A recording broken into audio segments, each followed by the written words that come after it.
Welcome to In the Cut, the show that gets you up close and personal with BN and our community.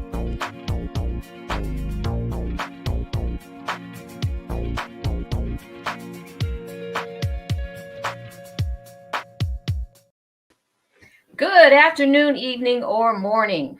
Welcome to In the Cut, the show that gets you up close and personal with Black non-believers and our community.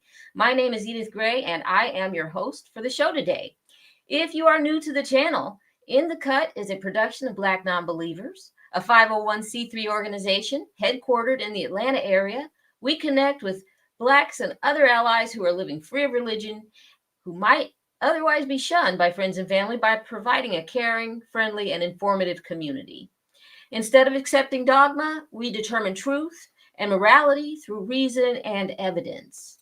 The mission of Black Non-Believers is to provide secular fellowship, nurture and support believers in coming out.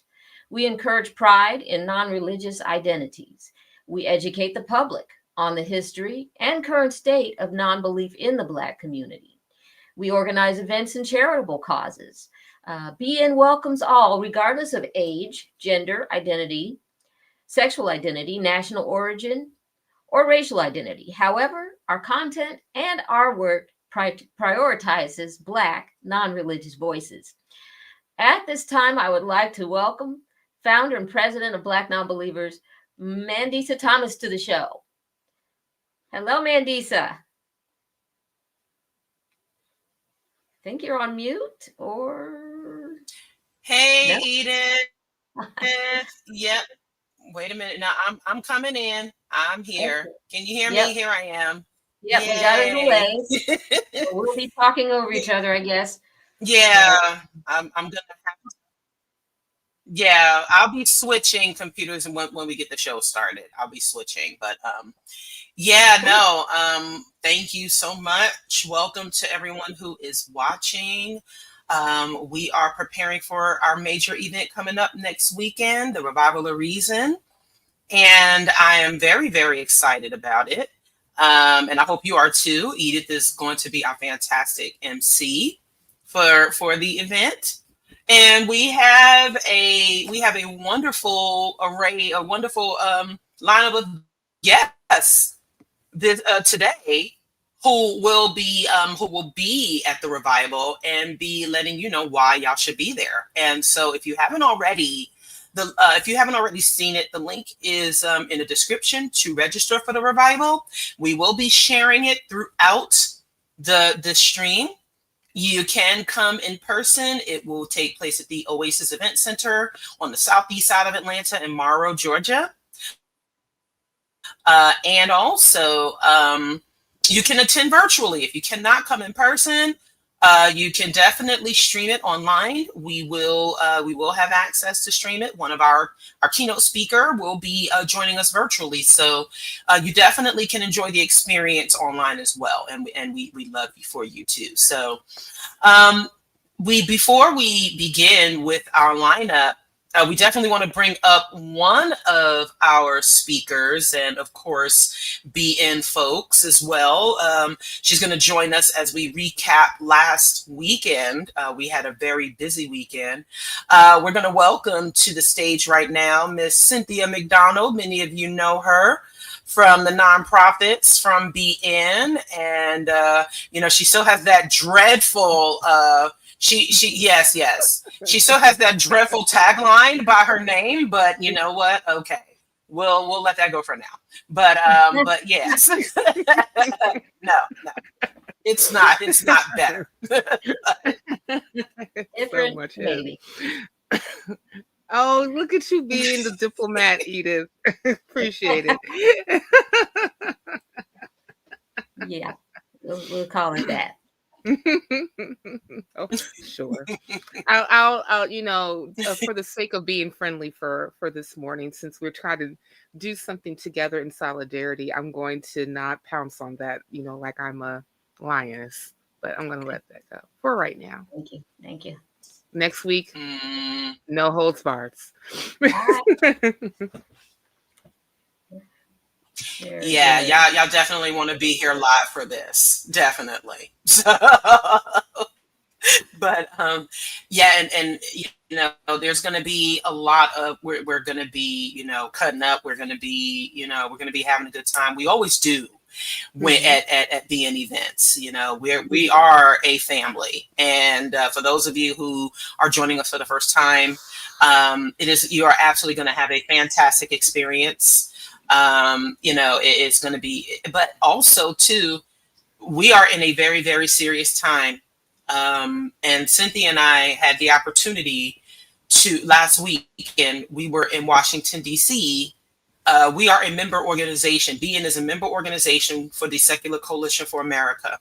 And they host an annual members meeting where we have, it's like a mini summit. We collaborate and connect with the other secular organizations that are within the coalition. It's networking, and also they do a lobby day. They host a lobby day. Right, they started doing it right after the members meeting, and so we had the opportunity to speak with our local our state representatives on Capitol Hill. It is something that we encourage more people to do on a regular basis. And for those of you who are official members, we'll be talking about how to further mobilize that in the future in collaboration with the Secular Coalition, because we really do need more of us representing in Washington, D.C. So, and before, you know, I just want to, I'm glad that Cynthia recommended that we go. One of our Lyft drivers was telling me, the Lyft driver I had was telling me that they were dismantling the Black Lives Matter Plaza in DC, which for the last 4 years had been, you know, monumental for, you know, holding protests and gatherings. And it was in memoriam of George Floyd. And when this administration came in, they decided that it had to go away. And it was just, I mean, everything that's happening is horrifying. For those of you who missed the email distribution, my husband Craig was a federal employee. He worked for General Services Administration for 30 years. This administration came in, abolished his division. He's currently on 90-day paid administrative leave pending a forced retirement. You know, as we know that there are other federal workers who were fired. Some illegally. Some have been, you know, some are back at work or they're coming back to work. But this reduction in force and gutting the federal government and basically getting people out of jobs is just absolutely insane. Yeah. And we're now seeing an administration who promised to do what they said they were going to do. Even though they claim it's not rolling back anything, it's not racist, it's not, I mean, but we're seeing this all over. And it was just, you could almost feel a tension in the air. Would you agree, Cynthia? When we were in DC. Yeah, you really could. There was probably. No, I was. Yeah, and I just saw that your representative. Go ahead. Mm-hmm. Yeah. Yeah, you can go ahead. I'm done for now. Oh. No, just to kind of, piggyback on what you said about, tension on the Hill. It was a lot. You can even hear different, murmurings and conversations as we were going through the Senate and congressional offices, buildings, about, what they were going to be meeting about, the things that they're going to be voting on Capitol Hill. Everybody was talking about the appropriation CR and what was going to happen with that. The stopgap measure, but there was a lot of argument. It barely passed the House coming out because it has such terrible things in it. $880 billion cut to Medicaid. They cut SNAP benefits. They cut out breakfast for kids at school. They were reducing they cut out funding for research going to universities and also to the NIH, that also led research for chronic illnesses like cancer and HIV. And we are in a very perilous time where you could either do one or two things. Either you can just bury your head in the sand and say, oh, woe is me, like an ostrich, or you can fight. And one of the things that I'm very grateful for with this particular organization, and Mandisa in particular, is that, they're about fighting. They're about, doing the things that needs to be done in order for us to be able to engage our representatives in a civil manner, but still be able to be very poignant with them and to let them know what we don't particularly care for. And that whole bit about representation matters really is the thing. It was such an eye-opener to me because this is the first time that I participated in Lobby Day. How when we were at the members meeting that, Mandisa and I were the only Black people in the room. And well, it were only Black women in the room, if to my recollection. No, Black people, right? Yeah, Black people. And I kept just telling her that more of us needs to come here, more of us needs to be participating here. And as a side, I think that you were about to allude to it, Mandisa. So when I met with my state representative, and he's Representative Jonathan Jackson of the District 1 in Illinois, who happens to be the son of Reverend Jesse Jackson, who's also, I guess he's like a minister or pastor himself. And when I met with the aide, and before I started to go into the whole spiel about, why am I here? What am I, advocating against? And at this time, we were advocating against Senate Bill 92, HR 817, which was the creation of, it was called the ECCA, which was basically creating vouchers and giving tax credits to people who want to send their kids to private institutions. And we had talking points that they prepared us very well for it when we went in to see our representatives to make sure that we had the information and we knew what we were talking about. So we didn't sound like blathering idiots, but we were telling them about why this bill was so bad. And I first started out the conversation saying, well, before I go into why the bill is bad, I wanted to know, are you familiar with the secular organizations or the community or even secular movement? And the aide, as I was telling Mandisa, got very defensive. And, she was just like, well, you do know the representative is the son of the Reverend Jesse Jackson Jr., who is a pastor. And you do know that he's a pastor himself and blah, blah, blah, blah, blah. And I was like, yeah, I know all that. I was telling her, I said, well, I've lived in Chicago all my life. I've been to, the Rainbow Coalition, rallies and also participated in other demonstrations in Chicago since I was a young child. And my parents actually voted for Jesse Jackson Jr. when he ran for office in the early 80s, back in 1980, I believe, when he ran. So yeah, I know who he is. I was about to get a little bit petty and start bringing out some of the other skeletons in the Jackson's closet, but I decided to keep that to myself because again, we are trying to be civil. So I was telling her, remarked on all of this, and then I said, but I understand that his father is a strong component of the Establishment Clause, which separates the separation of church and state. Because he said it on more than one occasion in person, because I heard him say it. And I'm pretty sure that his son should be, if he's not, he should be as well.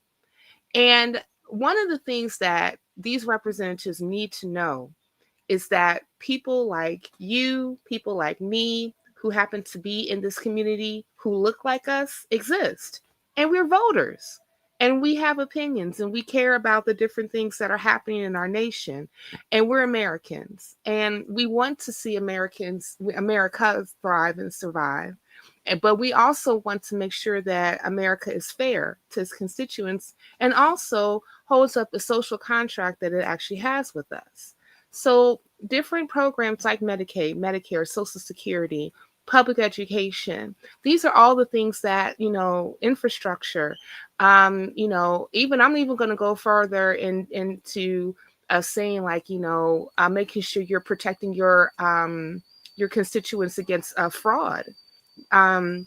When they got rid of the Consumers Bureau, which is basically the anti-scam police, they since their inception that was implemented in the agencies, they've given back over $1 billion to people who have been scammed out of their money, through different, fraudulent means. They were even integral to actually help, bring the lawsuits against Wells Fargo and WAMU during the housing crisis back in 2008, 2009. So we need these organizations. We need these different agencies, and we don't need to have like a slash and burn type of action from a person who's an unelected immigrant from apartheid South Africa, who's the richest person in the world. Well, that's exactly what we don't need. Who holds the majority of the federal government contracts that's in the tune of, over $1 billion right now. So I would encourage all of you who are listening to us and who may be even a part of our affiliate organizations throughout the nation to really consider coming with us next year to Washington, D.C., talking to your representatives, participating in Lobbying Day. Let your voices be heard. I think that they mentioned when we had an engagement with Pew Research, because Pew Research did come to our members meeting and address us about the latest research that they released, I want to say like earlier maybe this month, if I'm not mistaken, and that the non-religious, or the nuns as they call us, are steadily at 29%. So you're talking about at least about 10 to 12 million people, if I'm not mistaken. I think that's what they were saying, that, are within the American population. 10 to 12 million, adults that vote. They have opinions. They are concerned about what happens within our nation. They want to see things better from our representatives. And if you really even think about it, a 10 to 12 million person vote can swing elections. Absolutely. So it's important for them to know that we exist. It's so important for them to know they exist. And I would encourage all of you to really think about, the possibility of joining us next year. Mandisa and I don't want to be the only ones that's in the room. I mean, we're going to show up regardless because it's important and it's in our civic duty. And that's and that's just part of the work, as we did #BN_work. That's part of the work that we do. But, Black non-believers is all of us. It's all of us. And it's all of us as part of the community. So think about it and join us. Yep. The only thing I'd just like to say, yes, wanted to come. And we really want y'all joining us next week. Absolutely. Go ahead, Ida. That the March crept up on us quickly, and just to tie in a little bit of what you're saying, how the way the government is running and not running is impacting all of us. Yeah. I'm caring for an elderly parent who has been diagnosed with a terminal illness. She gets Medicare. Yeah. It touches all of us. So while I'm sitting here holding my mother's hand, I am also over here going, I want to be in DC to talk to these folks. Yeah. Because yes, it impacts all of us. And but no, we want to be civil when we engage our representatives. But we want them, I think the time for them to be civil is over. I agree. The way we talk to them, sure, let's be civil to them so that our message, so that they can hear us. Right.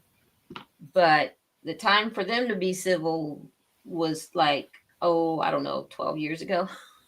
Yeah, well, I remember Mandisa and I got a chance to meet Representative Jamie Raskin. He came to address us at the members meeting, and we, he shook our hand and was very warm and nice. And one of the things I said to him is, "Thank you for having a spine. I really do appreciate that." And tell Representative Jasmine Crockett, "Hey, girl." Keep our message going viral. We need all that, We do. Yes, that was. Yeah, and I think I can couch it in terms of, personality disorders, what our country's going through. On one hand, we have the empaths on one side of the political spectrum, and then we have the manipulatives, the malignant narcissists on the other, who speak kindly, and they're speaking kindly. They're speaking all these positive things. They're gaslighting us. That's what they're doing. They are. And then, so you have to learn how to beat them at their own game. And that's why, back to that civility question, you've got to learn, when they're trying to get a rise out of you is not the time to react. Now, when they are, and so you have to know, what their game is and why they're doing what they're doing in order to come with a response. It's not easy, but. Well, I had a friend that I used to work with. Shout out to Logic, who was he was a political aide for, I want to say, for Representative. Ooh, I'm looking at that man in his face, who was on the Hill for years and years and years and years and years. But he used to always say, politics, Bobby Rush. That's him. Yes, okay. Representative Bobby Rush. He was an aide for him some time ago. And he used to always say that government is the game and politics is how you play it. And I think that one of the things that we all have to learn, as far as, people who happen to be in the fray, is that change does not come from the top down. It comes from the ground up. And we still have a voice in that we can actually engage in the political process, but we have to know how to play the game. We have to know, I just, wish that I could, bring people around and say, how many people know who your representative is in Congress? Do you know how to get in contact with them? Have you ever written a letter to your senator, to your representative? Have you ever attended a town hall meeting? Because voting is like it's just the first step within the political. It's an important step, but it's just the first step. It's you have to keep that engagement going, even after those butts are in the seats. You can't let representatives be comfortable, because the main thing that they're trying to do is to keep their job. And you have to let them know that the way you keep your job is that you have to keep, us in mind when you're doing your votes and when you're in your committees. Right. Mm-hmm. Yeah. Mandisa, do you want to say something earlier?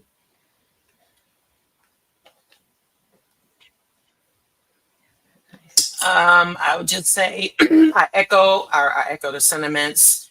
Hopefully next week and moving forward will be the start of us mobilizing more, getting that community engagement more, and that we can also still do it in our cities, in our cities, and on the state level and on the federal level.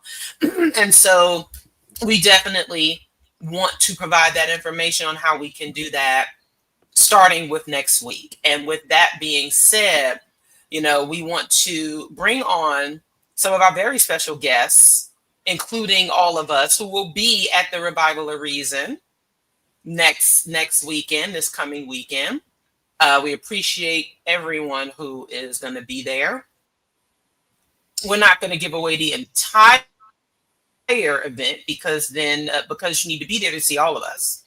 So one by one, our most distinguished guests, in addition to Edith being our MC and Cynthia being one of our speakers and singers, We also have Miss Kyria Santa, who has been on In the Cut before from the Emory Secular Student Alliance.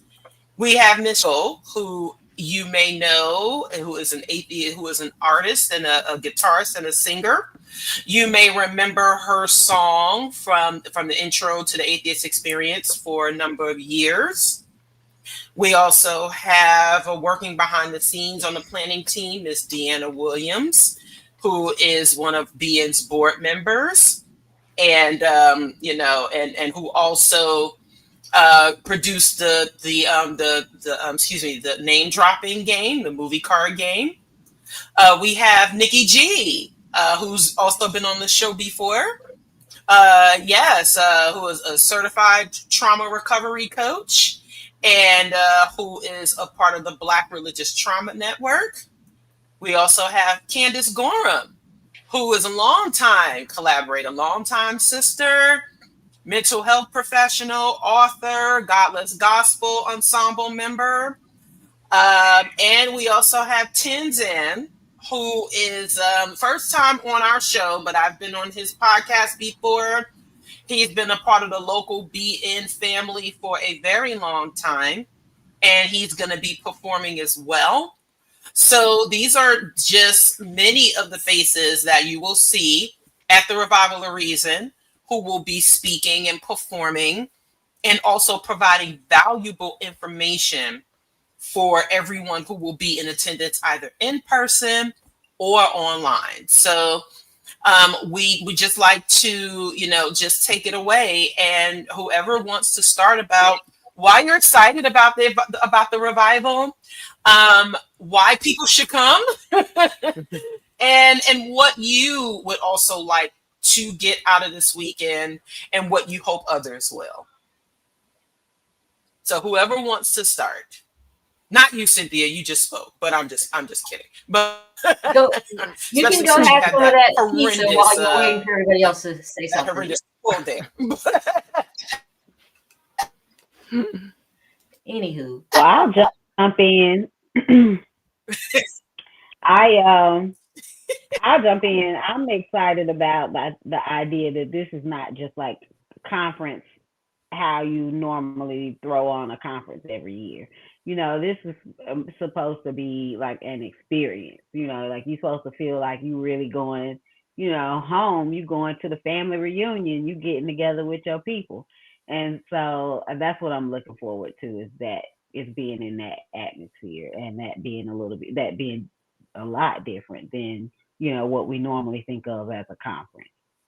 Right.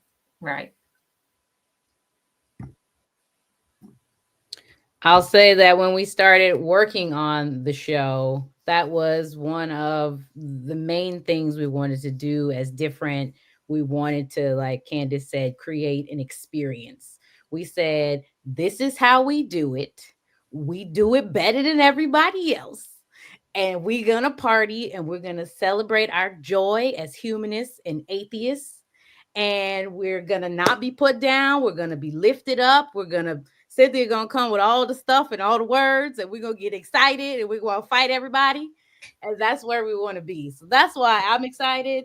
I'm excited for Edith is gonna be hosting. We're gonna have a DJ. It's just gonna be a really exciting event for us to get together, like minds, like focus, and get to work. Absolutely. Yeah. I guess I'll say now that as a first time guest and participant in this event, very excited for the togetherness, I will call it. Like Candace had mentioned, that feeling of coming home, being around family, being around people who have your back when religious privilege shows its head. You need that safe space to just be yourself, is what I'm looking forward to, because we all, through our daily lives, through the days, we are surrounded by religious privilege, and it can be draining. Yeah. It can be draining interacting. And so to have a safe space for a few days to kick back and just be yourself is what I'm looking forward to.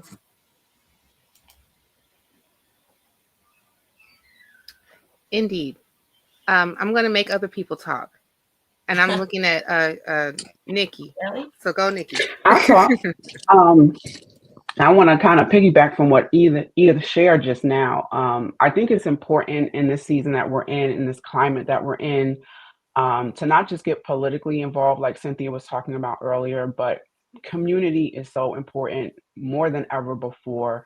We need to come together to not only heal from the effects of what religion has done, to us personally, to us as a family, as a people, but also we need to come together to strategize. We need to come together to network. We need to come together to basically rub shoulders with each other and say, okay, what are you doing in your neck of the woods? How can I implement that in my city? How can I connect with other people, from political pundits down to, a soup kitchen in our area? I mean, we are in some very, very strategic times, and the force and the coercive control that religion is really turning up its wheel, so to speak, in this country, it's not a joke. Cynthia, you mentioned about it can be very tempting to put our head in the sand right now. And I'm just going to go and speak on particularly our people. I know we're tired, right? We're tired from years and years of trying to let our voice be known, to be visible, to be validated. But I know it's very easy and tempting to say, baby, let them have it. We just going to sit back and watch them blow up this country. But I'm a fighter, honey. I'm not built like that. And if I'm still in the same country, it's going to impact me. It's going to impact my family. So I think it's necessary for us to come together and strategize. I don't know if this is known, but I'm a 5-time cult survivor. Part of my expertise is in the area of religious trauma and cult involvement. And part of the cults that I was in, a lot of it was reeked in Christian nationalism. So I've been in their back rooms. I've heard a lot of the strategy decades ago of what we're living in now. And let me tell you something, they come together, they strategize while everyone was sleeping and thought we're good. I've seen them plan what we're living in now. So if we don't come together, I don't know. If we don't come together now, I don't know when we will. This is very, very important. Yes, we're going to have some fun, spade games. We're going to talk some more ish about pizza, knowing that it's better in the Northeast. But this is a very necessary time. So I just, I encourage those, if you're able to come and hang out with us in Georgia, we would love to see you. If not, please join us online and let's see how we can be strengthened, we can be encouraged, and we can network with each other. That's it. Thank you, Nikki. Shelly, why don't you go ahead and go? That's beautiful. Yeah, I'm really looking forward to next weekend. Looking forward to being with friends, being with like-minded people, and getting to learn from all of you. And I think, it's a crazy time, as we all know. And I know so many people are saying, even people who haven't necessarily ever been politically engaged before are starting to feel it and are starting to panic, and people are saying, what can we do? What can we do? And that's, I feel like, what you guys and what this event is offering. It's offering a chance for people to come and learn and hear from y'all who are active in your communities, active politically, and trying to make a difference, so people can learn what they can do to take action. And then at the same time, I think there's also some burnout, and like we were talking about early on before we went live, just like how stressful and hard it is, and so to not only come together to learn and empower each other of like how we can be involved and what to take action, but also just to heal and be together and have community and have support and solidarity and camaraderie and music. We're gonna have godless gospel. We're gonna hopefully have some jams as well. Like, I think that's really important. And so I think Yeah, Shelly is amazing. If you've never heard her music, I mean, Shelly and I have been connected since like what, 2012? So like close over like oh my gosh, 13 years now. And she's been an amazing part of the community. She loves to jam along with the rest of us. And so yeah, no, she's been absolutely fantastic. Y'all will love her music. And speaking of music, we have has Tenzin had a chance to speak yet? Not Have yet. you Go ahead. okay. No, I was just sitting back listening, soaking it all in. I'm just really excited to see everybody in person, and also to perform for everyone. I'm excited to hear all the speakers, and as Shelley said, just the camaraderie and also the tough conversations as Mandisa talked about on our last episode of SOS. But we'll be speaking to people who are like minded, so it won't be too tough. So. But anyway, yeah, I'm So excited for next week. yeah, so Tenzin, I mean, just I know you're the only like guy on the here, but still, hopefully that's great for you. But you have been a part of the local BN family for some years now. Can you let some of our the viewers know what that has been like for you and how that has been helpful for you over the years No, to be a part of the organization? it's been very helpful. It made my atheism, a little easier to deal with because if you remember the first message I ever sent, I believe it was like a email thing at first on your website, and yeah, I was just like, whoa, there's black atheists here in the South in Georgia, so I definitely did not have to be alone. During my first initial years of being a non-believer and just getting to re-know myself. So yeah, you guys were a very big help to me. Awesome. I know I had to step away for a moment, and Edith and Cynthia and everyone has been holding it down. So thank y'all so much. I'm not going to take up too much on that, but yeah, if One there's any, yeah, go ahead, one more Cynthia. person needs. Oh, I was just saying one more person needs to speak. Oh, Yeah, okay. That must be Kriya. Kriya. Yeah, Kriya. Yes. Hello, everyone.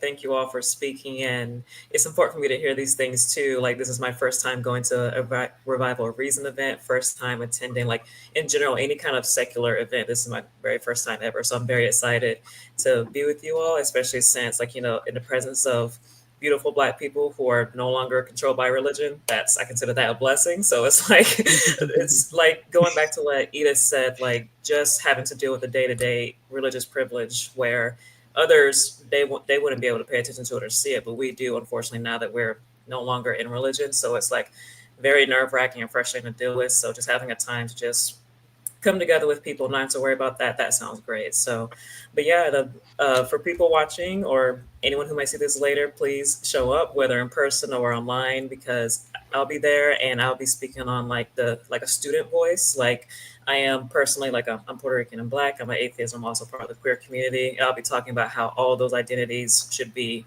at least acknowledged within secular spaces as well. So, and I'll be talking about how angry I am because of all those identities in one. So come support. Looking forward to it. Nice. All right. Yep. Awesome, awesome. So yeah, and we have here three members of the Godless Gospel Ensemble, myself, Candace, and Cynthia. And I know Shelly has had a chance to hear some of the music. I know Deana has heard the music before. I think this might be your first time, Edith, like seeing us all in person there.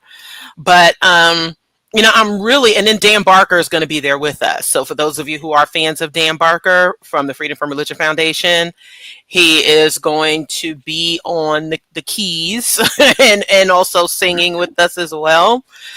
And I'm really excited for one thing that we really love to do here at BN is to provide a very, very inclusive and all around experience. So you get to hear, you get to learn about what is going on in our communities. You get to see who is doing this work. And also we get to foster that community space in fun, in entertainment, in music, and how it all comes together. And I think that is one important piece to the community that is extremely important. And that, usually when you think of revival, you think of like a church revival, right? But no, we definitely need a revival of reason.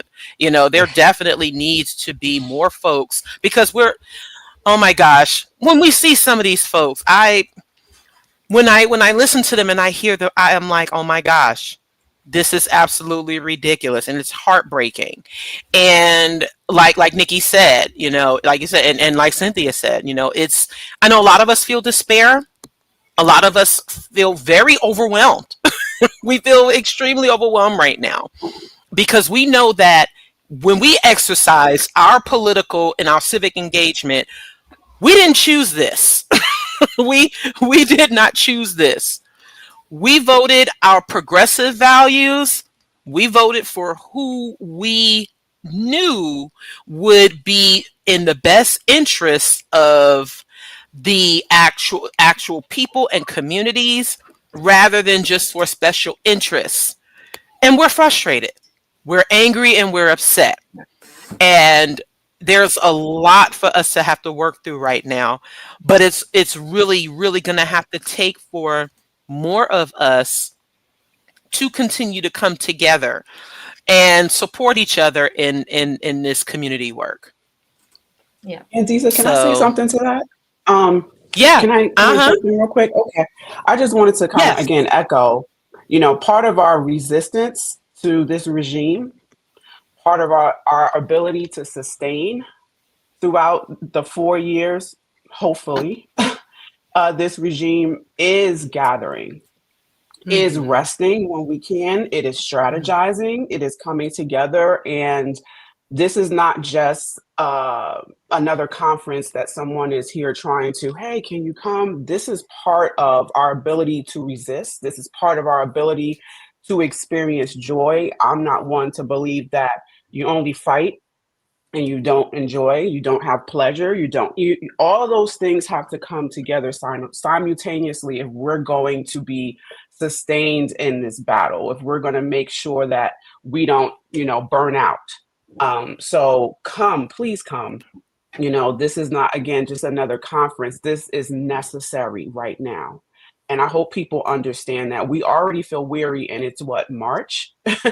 He's only been in office less than 4 months. I mean, has he hit his 90-day mark yet? I don't even know. But we know what it was like in the first term. And we got to do things differently now. And part of that is gathering. It is essential, And so I hope that other people can come, can watch online, and maybe even strategize to do something in your own communities. We need this more than we actually think. So I just wanted to throw that out there. Great point. Great point. Thank you. Yeah, absolutely. I think more of you can tell it better than me. So I really, it is going to be really, really important for all of us. So, My apologies. My Yeah. iPhone overheated, so I had to cool it down. okay. Oh, good. Oh, no problem. You good? We don't want you to Yep, be blown that's up in the. perfectly fine. Don't blow up in the cartons, and we need you in the building, as the church used to say. Guess who's in the building next week? What Yeah. did I Yes, miss so far? Oh, let's see. Everybody Oh back no, there? we were just talking about how Oh, because there was a point that no, I'm Edith sorry, made go that I ahead. kind of. Oh no, there was a point that Edith made earlier that I wanted to speak to about being pleasant to folks, I guess, or within conversation.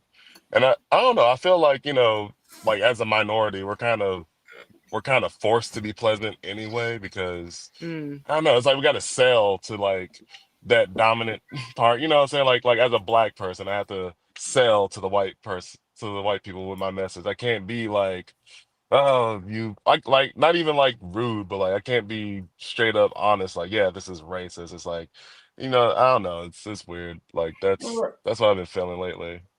Yeah, I get that. I totally understand that in conversations between individuals of different races, you will feel that need to self-censor yourself sometimes.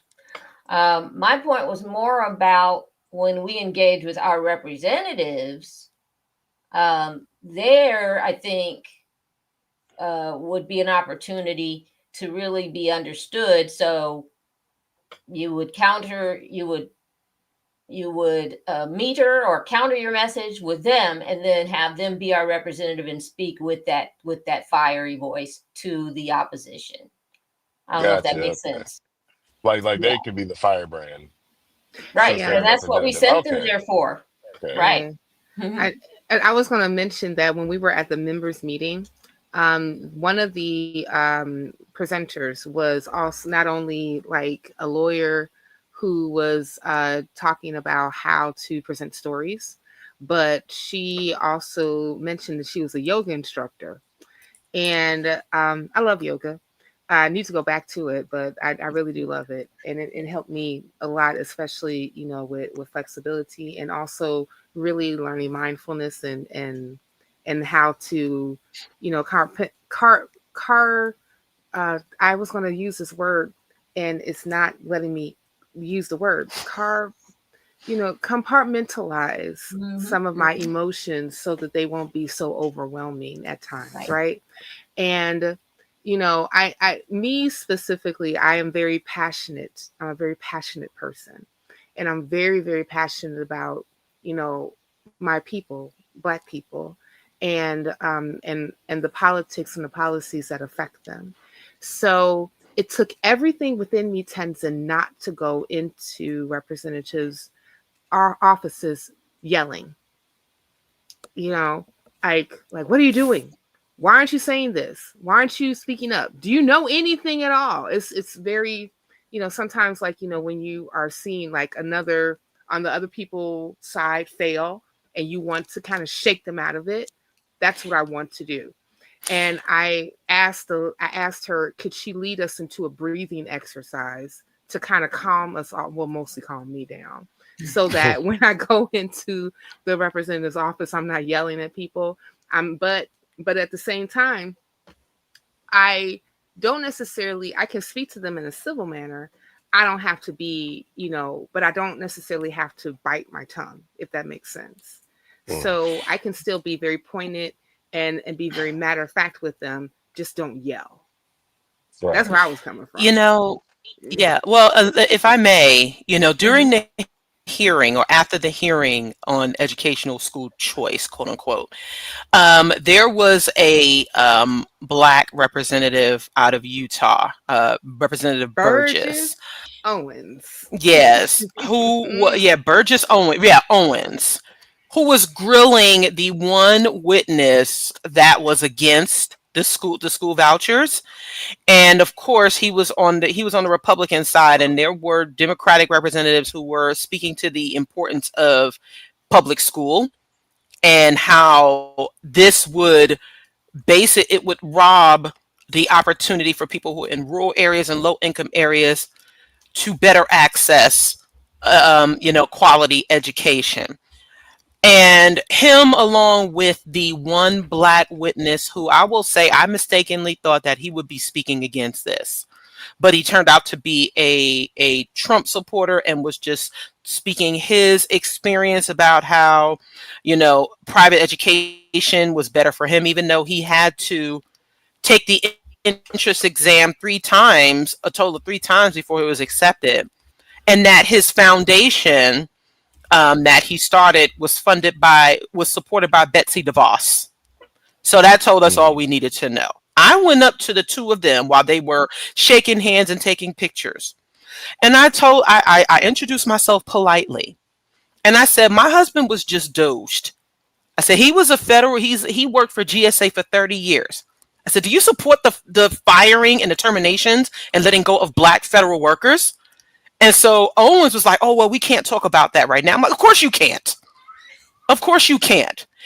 You don't want to be hit with, you don't want to get hit with those questions when they are real and in your face, even though you were disrupting and interrupting that one person because you were berating her because she had a private school education but was advocating for public schools. And let me be clear that you don't have to be a product of the public school education to advocate for them. That's right. But those representatives were being very rude. They were being very petty, and they were just like high-fiving each other. And it was disgusting. So yes, I went up to those two black men and I asked them that question. Do you support the gutting of federal workers, especially when a lot of them are black folks? And of course, they didn't want to answer. Mm. So I am all about asking hard questions in a tactful manner, even if it is uncomfortable for them. I was very, very, got very upset during that hearing because it was just ridiculous to listen to. And I didn't feel bad about it. I didn't feel bad about it one bit because we're seeing people who clearly don't give a damn about anyone else's interest but their own. And so I the was fact like, that to they hell didn't with have an it. answer said I'm going to enough, ask you. too. What's that, Tenzin? Oh, so the Yeah. fact that their response was just said enough as well. Yeah. Yeah.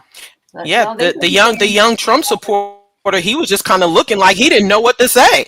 he didn't know what to say about that.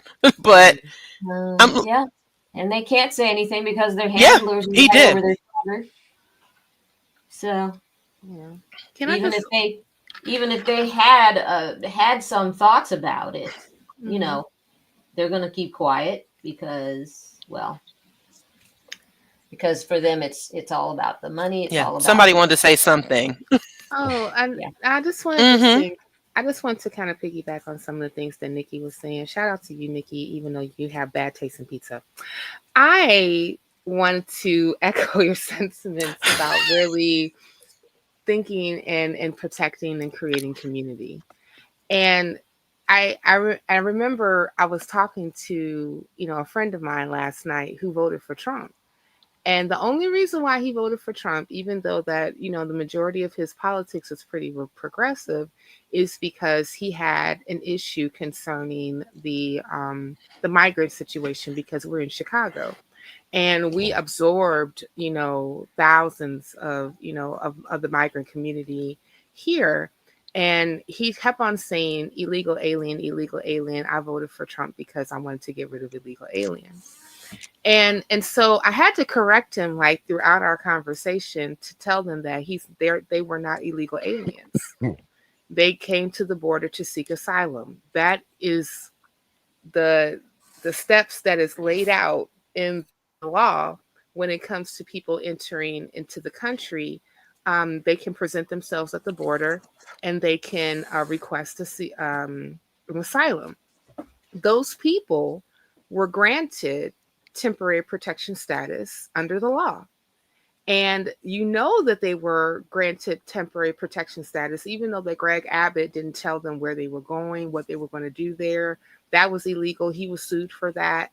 But at the same time, they put them on buses, sent them to cities that were sanctuary cities like mine, New York, and also Martha's Vineyard, so that they were able to wait for their court dates as far as like asylums were going to be, if asylum was going to be granted or not. And they did the legal thing. I know that a lot of people's like, if they would just come here the right way. I said, but they did. They came the right way. They did what they were supposed to do according to the law. And I also asked them, I said, let me ask you something. If all immigrants who you think are illegal were sent back to their respective countries today, how would that help our community? What good does that do for us? Will it get us closer to UBI? Will it get closer to actually putting us into positions where we have guaranteed worker and labor protections? Will it get us closer to reparations? Those who my reparationists out there. 40 acres and a mule. Watch out there now. Will it do any of that? If you listen to what the administration said, it would be a no. Trump out of his mouth said that he didn't think that reparations was a good idea. So when you're engaging these people, if you need to cut off the conversation in the middle of the conversation because you're getting gaslit and you're getting angry and you feel all the issues and triggers, stop the conversation. I will hang up on a Mickey Ficky in their face, and I feel no qualms about it. And I think that now is like such a perfect time in order to make sure that we protect our peace and protect our mental health. And one of the ways that you can get refilled, as the church used to say, can I get an amen for those who was evangelical Christians out there? You get refilled and replenished with the spirit of community. Oh, bye. It's to come to Revival of Reason next week, starting on March the 21st to the 23rd. Register at blacknonbelievers.org/Revival of Reason. Back to you, Mandisa. Yes. That was perfect. Thank you. Yes. So I have a question. Yeah, and for those who yes. So if I have a question, especially for Shelley, because you're originally from Australia, right? And you are now living here in you're living in LA. So what does this like stir in you as someone who now lives here in this country? And you're seeing all these things that this administration is saying about people who are living here, whether they are documented or permanent residents or citizens, and even those who are undocumented, who the majority of are working very hard. What is on your mind when you see all of these things? I mean, it's completely crazy. And I think I don't feel like Trump has. I don't feel like the MAGAs have an understanding of what America appears like to the rest of the world. But I actually moved here in 2016, just before the election. So, and I just never imagined, well, it's really naive. America has a great track record of ridiculous things. So, it's been pretty crazy. I was here.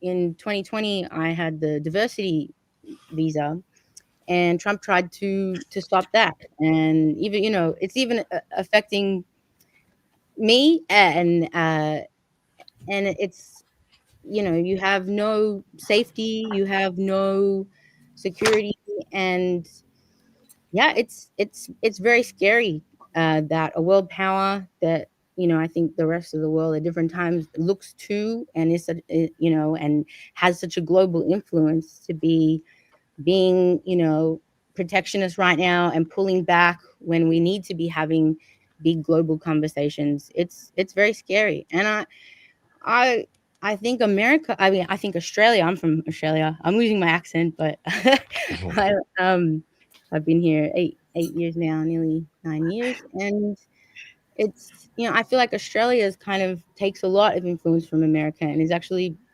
going more that way, which is pretty scary. Like immigration and asylum seekers has been really politicized in Australia for a long time. We've been committing human rights violations for people who are coming by boat, coming all the way to Australia by boat, and that's been politicized in Australia for a very long time. I recently went home for a visit just after the election. I thought that would be nice to get away for a sec, but even in Australia, I was walking past Parliament House, and they had there were people holding Trump signs, like, so it's, while I think maybe it's the same as here where it's divided, and there are people who are looking at America and can't believe what's happening right now. And how are you being America first when there's an unelected foreign national making all these decisions for us. But yeah, it's I think there's people overseas who are, and for me, shocked and appalled. But then, it seems to be kind of following suit in a lot of other countries too.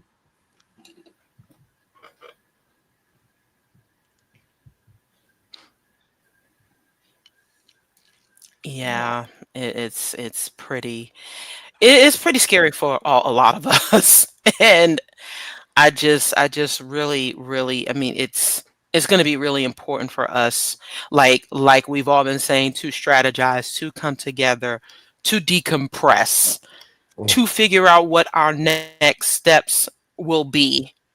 We already felt that dread, like 2016 to 2020. We felt this before, and now we're here again, and it's just sad that we are yet again.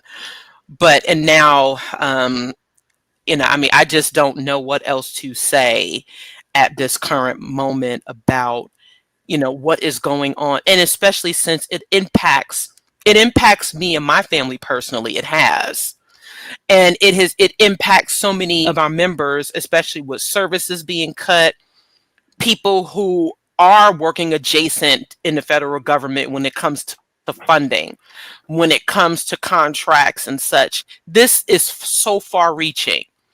And for those who didn't think that this would impact them and they voted the way they did, and now they're finding out, what is this now? FAFO? I'm like, it's a shame that it took this. But I never thought that yeah, would be my it's face. right. This idea that you don't think it could happen to you.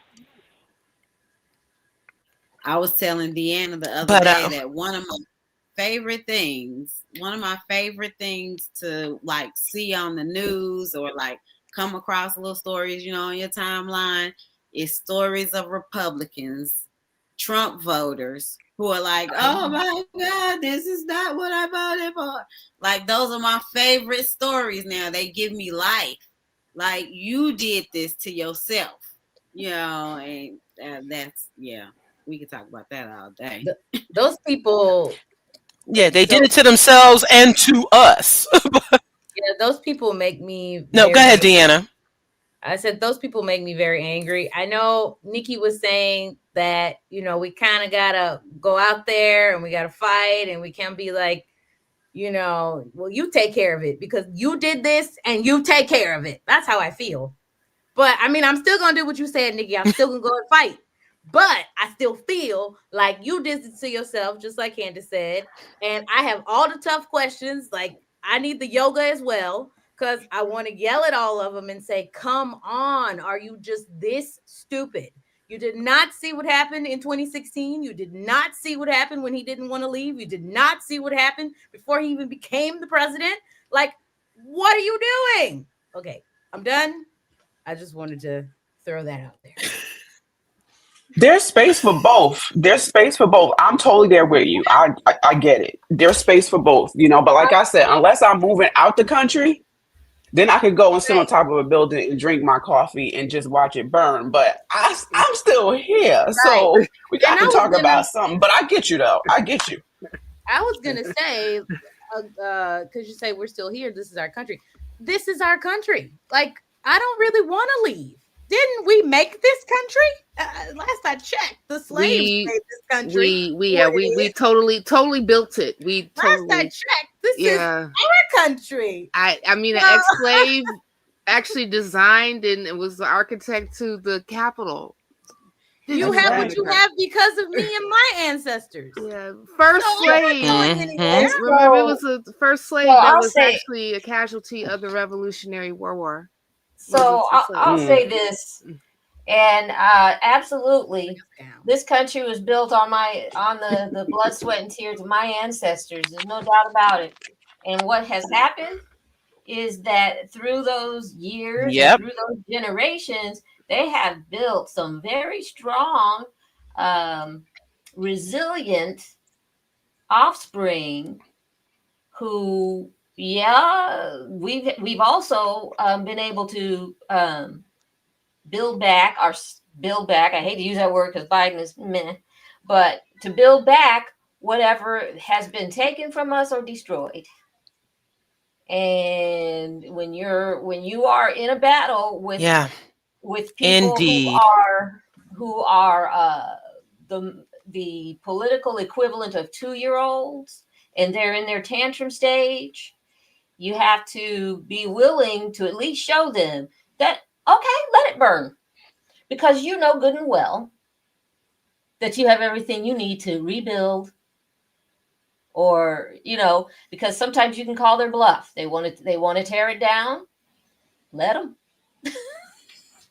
I mean, that is part of the strategy of you're going to sit there with your coffee cup, but at the same time, you know good and well when they get done with their tantrum, we're gonna persevere. To piggyback on what you said, Edith, being from the illustrious city of Chicago, Illinois, we had a fire, a little fire back in 1877, because the city was mostly made of wood, and it's still, we're still debating on the whole Mrs. O'Leary's cow, kind of like kicking over a lamb that started the fire. Jury's still out on that, but it was a fire. Remember Eddie Murphy's uncle, who used to make like the big fire for the barbecues back in the day, when he was talking about that. That's a fire. That's a fire, and that's as people were saying that, back in 1877, looking at the Chicago burn, and the majority of the city was destroyed, but they took that as an opportunity to use better materials to build the city back again, replacing wood with steel and brick and mortar and materials, and using technology available at the time to build buildings that are more fire resistant, especially even reinforcing walls with concrete walls behind them in order to stop to help stop the spread of fires.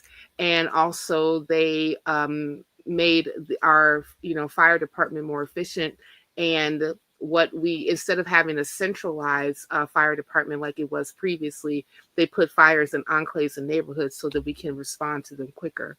So I don't think that it is a question about will America burn. It's just a matter of when. But even in the midst of it burning, we can still be able to, have people like us around that will be able to, be there when the embers die down and the ashes are there, and build us back into a better community and a better country. I really believe that. And I feel that Shelley should sing too. Yeah, I just hope it doesn't take so many casualties. Oh, good. Yes, we're gonna close out this episode for right now. For this time, we want to see as many people in person and online at the Revival of Reason. If you're having any issues with the registration link, please let us know. Please let me know. We'll make sure that we that we take care of it for you. But yes, please do drop us a super chat as well. Shout out. I was trying to pin that comment, Cynthia. No worries. But please do register to attend in person or online. Remember that official BN members, you have your discount. So please do support. And we want to see as many of you between now and Friday registering for the event.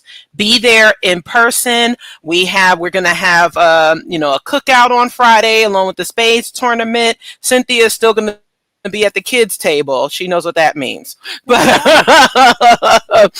then we're going to have all day Saturday of programming, entertainment, and a homecoming ball. And then on Sunday we will have a Godless Gospel and the Keynote by Mubarak Bala, the Nigerian activist who was on the show as well.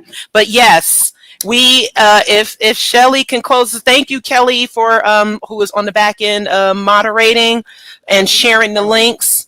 Please do. We have the Revival of Reason next weekend, this coming weekend, and SeaCon in November. Please register for that as well. But yeah, we'd love for Shelly to take us out with a few if you like to sing for us and give them a preview of what is going to be. Yeah, give us a few bars. Oh, Please. Thank you, Shelly. thank you so much for having me. This is awesome. So great to connect with you all. I look forward to seeing you all soon. This is a part of my song, Saved. And so you think that you can tell us how to live our lives, never questioning the source from which your moral code derives. You think that suffering is part of some great plan that's been devised. I wonder,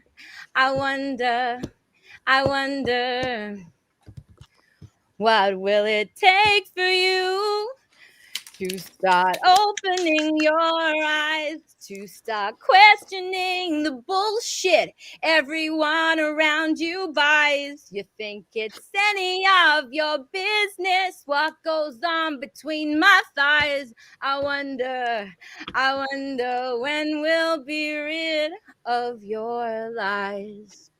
The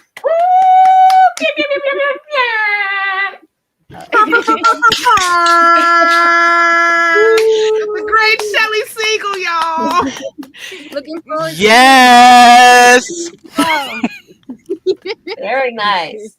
Awesome. And this is why Shelly is going to be at the Revival of Reason next weekend.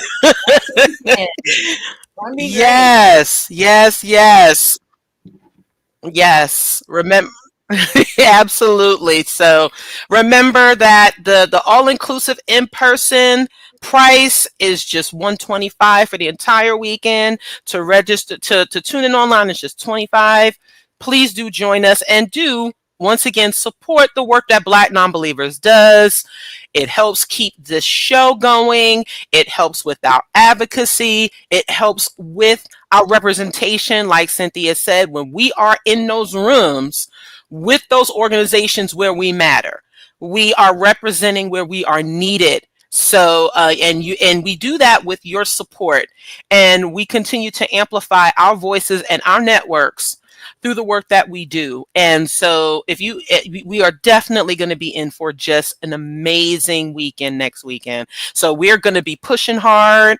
We're going to make sure that as many people are in the building virtually and in person as much as you can. So yeah, if anyone else has any parting words, we won't keep you too long because we know we have things to do this Saturday, but this has been so fantastic, and thank y'all for joining us. Please register for the Revival of Reason. Please register. Thank you. For those who don't play spades, I will be at the kitty table with the Uno card deck if you want to join me. Okay. I will be joining also the Uno. Yeah. Well, and we will be having more fun. Right? We will be reversing and drawing 4. Thank you. Yes.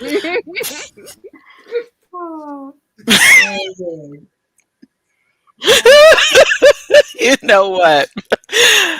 All right, y'all. We will see y'all next weekend. Thank y'all all so much for joining us. Again, please do follow and subscribe on social media. I know you normally do this part, Edith. And we're also, we're representing with our BN swag. So, and we will have BN swag and merch at the Revival.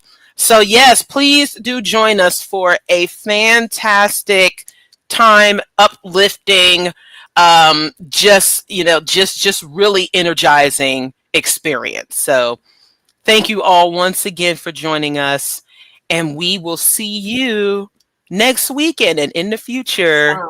Take care, y'all.